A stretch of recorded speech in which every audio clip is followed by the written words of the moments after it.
A surprise resignation of an Illinois congressman who made headlines for his lavish lifestyle. Aaron Schock's Downton Abbey inspired office and some other extravagant spending raised serious questions, so the GOP lawmaker moved to end the controversy by announcing he'll leave Congress later this month. ABC's Karl has the story. Good morning, John. Good morning, George. Schock says he is leaving Congress because the constant inquiries into his spending habits had simply become too great of a distraction for him to do his job.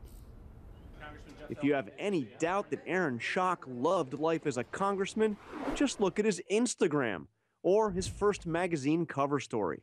But now Schock has to pack up the Downton Abbey-style office that started all his troubles. When questioned by ABC News about the high cost of his most unusual congressional decor, Schock initially pushed back.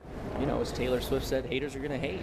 But then he repaid the government $40,000 for the decorating tab.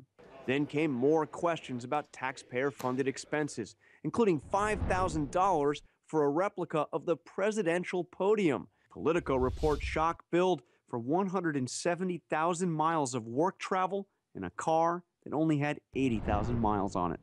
And last night, his now famous Instagram account, featuring surfing in Hawaii, tangoing in Buenos Aires, and posing with singer Ariana Grande, went private.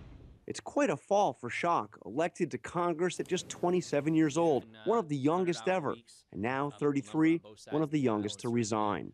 If Schock had listened to his own advice when he was first elected, he might not have gotten into trouble. Usually there's somebody watching you in every action and everything you say, and so you have to be very careful.